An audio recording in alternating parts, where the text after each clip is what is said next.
The damage of emotional abuse. Welcome to the Secrets We Keep podcast, where silence ends and healing begins.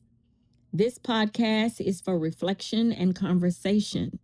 It is not therapy, diagnosis, or emergency support. If you are in immediate danger or need urgent help, please contact emergency services, a crisis line, or a trusted local resource. This episode discusses emotional abuse, gaslighting, trauma, rejection, shame, verbal harm, and the lasting effects of growing up without emotional safety. Please take care of yourself while listening. Pause if you need to, step away if you need to, come back when you're ready. Emotional abuse does not always leave bruises. There is no bandage for it, no cast, no stitches, no x ray that shows where it cracked something in you, no picture you can hold up and say, see, this is what happened. This is why I changed. This is why I became afraid. This is why I stopped trusting myself. That is part of what makes emotional abuse so cruel. If someone hits you, people may believe you faster. If someone leaves a mark, at least there's something visible, something people can point to, something they might call proof. But emotional abuse? It often leaves you carrying pain you cannot prove to anyone but yourself. And the worst part is, after enough of it, sometimes you cannot even prove it to yourself. You just know something in you is different. Something in you is smaller. Something in you is quieter. Something in you no longer feels safe. It leaves confusion. It leaves shame. It leaves self doubt. It leaves you questioning your value, your instincts, your judgment, sometimes even your reality. And that is why emotional abuse is so damaging. Sometimes the deepest wounds are the ones no one else can see. For me, emotional abuse started early. It started in childhood, before I had language for it, before I understood what trauma was, before I knew that a home can look whole from the outside and still feel broken on the inside. My father was there, but his love did not feel available to me in the way a child needs love to feel available. I knew I was not his favorite person. I knew I was not the one who made him soften. I knew I was not the one who made him proud. And I still remember words from him that should never have been placed on a child's shoulders. He said he wished I had never been born. That kind of sentence does not just disappear. It does not float past you and leave you untouched. It settles into you. It sits in your chest. It teaches you things about yourself that are not true, but feel true for a very long time. A child hears that and does not say, he's wounded. He is unhealed. He has his own pain. A child hears that and thinks, something must be wrong with me. I must not be worth loving. I must be too much. I must not be enough. That is the damage. And he did not have to hit me for that to wound me. Words can wound, silence can wound, rejection can wound, neglect can wound, the absence of tenderness can wound. Living in the same house with someone and still feeling unwanted wounds. Living in the same house with someone and still feeling emotionally abandoned wounds. wanting love from someone whose love never feels steady enough to rest in wounds. And then there was the fear. When alcohol took over, he was physically and verbally abusive toward my mother. So even when he was not directing everything at me, I was still living in it. I was still breathing it in. I was still learning from it. I was still waiting to see what kind of man was coming through the door. That is exhausting for a child. It teaches your body to stay alert. It teaches your spirit to stay small. It teaches you to scan faces and tones, footsteps and energy. It teaches you that peace is fragile. It teaches you that love can turn at any time. I did not call it emotional abuse then. I just knew to be quiet. I just knew to stay out of the way. I just knew to disappear into the room and hope nothing landed on me. I just knew not to take up too much space.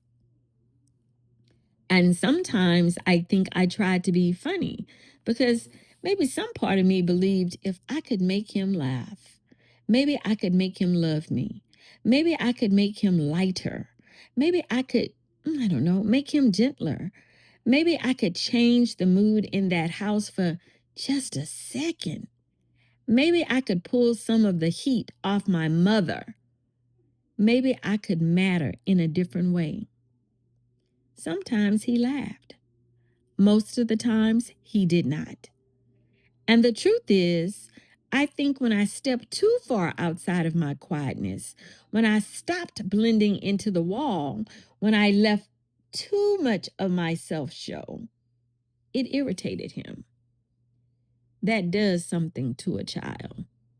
Because then you start learning that your safest self is your smallest self, your quietest self, your least needy self, your least visible self. And that is how emotional abuse starts shaping identity. You begin to build yourself around survival. You begin to call shrinking peace. You begin to call silence safety. You begin to call emotional starvation normal. That was the beginning for me. And those beginnings followed me. They followed me into the way I saw myself. They followed me into the way I loved. They followed me into what I accepted. They followed me into the relationships I stayed in too long and the relationships I started when I should not have. Because that is what emotional abuse can do. It can make us picture love, not softness, not partnership, not emotional safety, not healthy communication, not peace that could be trusted. My picture of love was chaos. When I tell you chaotic, it was chaotic. My picture of love was inconsistency. My picture of love was not knowing what version of someone I was going to get. My picture of love was working hard for crumbs and calling it connection. And when that is your foundation, emotional abuse does not always feel foreign. Sometimes it feels familiar. Sometimes it feels like home in the worst possible way. Then, as a teenager, I walked into another kind of emotional damage, carrying all the wounds I had never fully healed from. I was about 15, almost 16, and I was dating someone I believed was close to my age. He told me he was 17. Later, I found out he was actually 7 years older than me. By then, I was already carrying so much I could not name. I had already been SA'd at 12 by a family friend.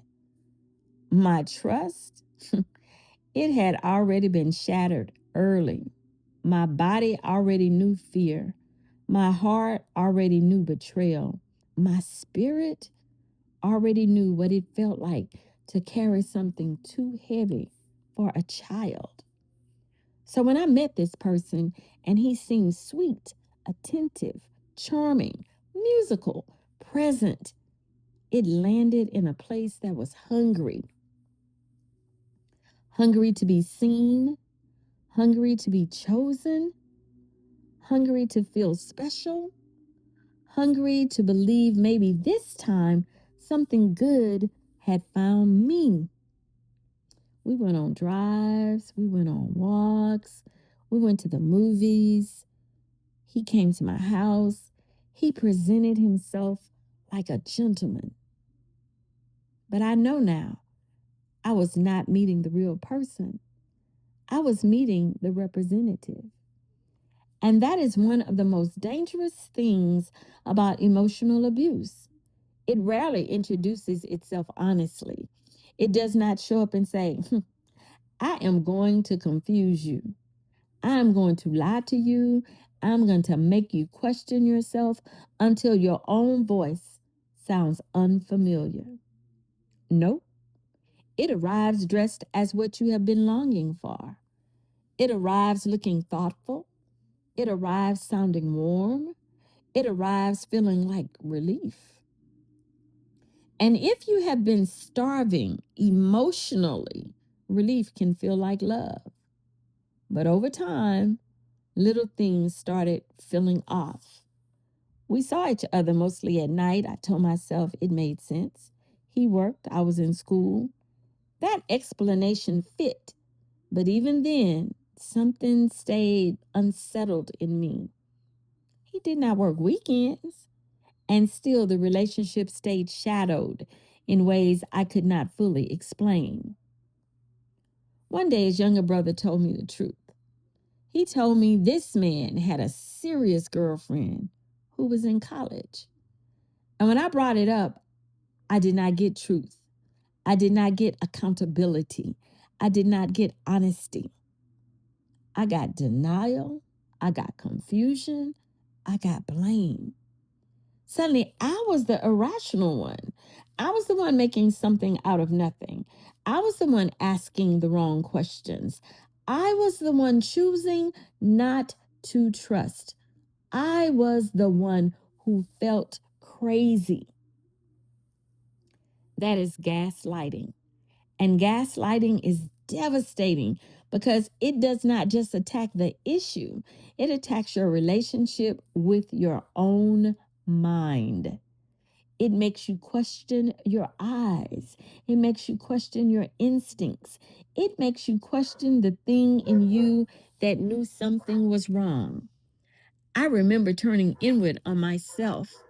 Maybe I am asking the wrong questions. Maybe I am too suspicious. Maybe I am damaged. Maybe I am the problem. Maybe I am making this bigger than it is. That is the damage. Emotional abuse can make you betray yourself just to keep the relationship intact. It can make you silence what you know. It can make you argue with your own discernment. It can make you stop trusting the voice inside you that was trying to protect you.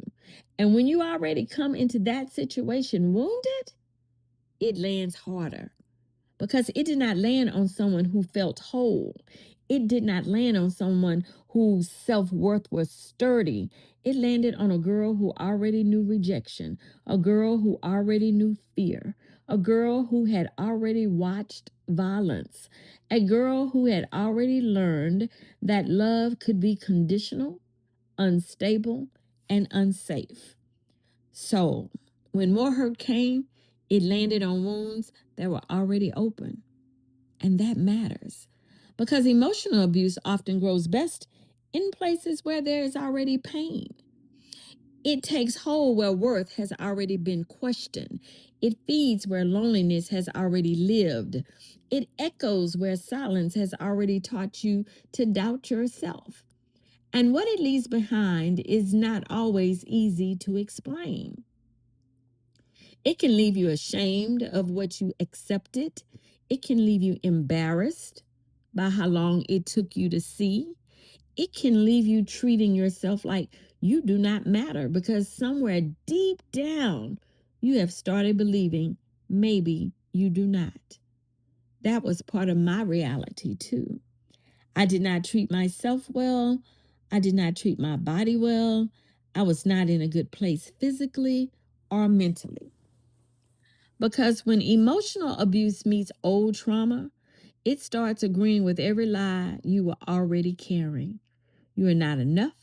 You're not worthy. You're not special. You should be grateful for whatever love you can get. This is just how relationships are. This is just what love costs. But those lies are still lies. And the damage does not always disappear when the relationship ends.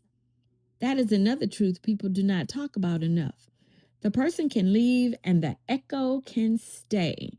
The relationship can end and the confusion can stay.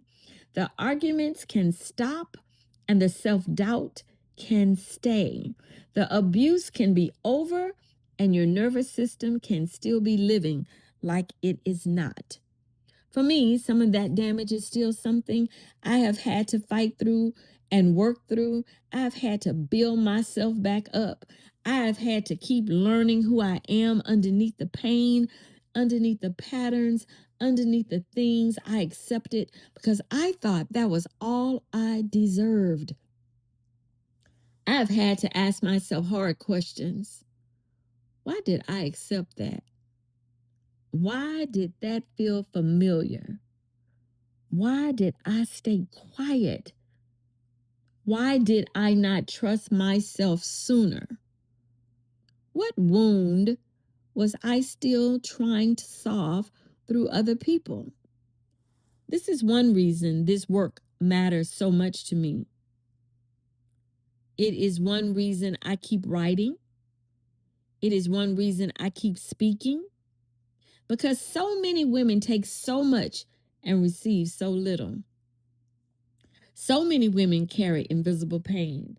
So many women look functional while falling apart inside. So many women smile in public and shrink in private. So many women stay quiet because what happened to them feels too invisible, too layered, too complicated, too hard to prove.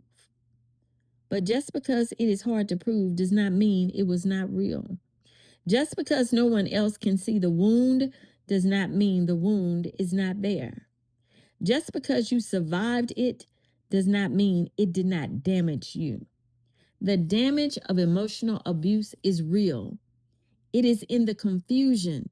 It is in the shame. It is in the fear.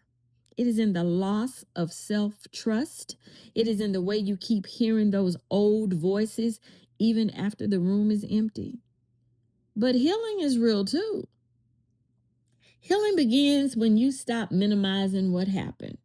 Healing begins when you stop comparing your pain to somebody else's pain just to talk yourself out of your own truth. Healing begins when you say, what happened to me mattered. It mattered. Healing begins when you stop blaming yourself for somebody else's lies, cruelty, manipulation, or neglect. And maybe that truth begins here. If someone made you question your reality, that mattered. If someone made you feel small, that mattered. If someone taught you to doubt your own mind, that mattered.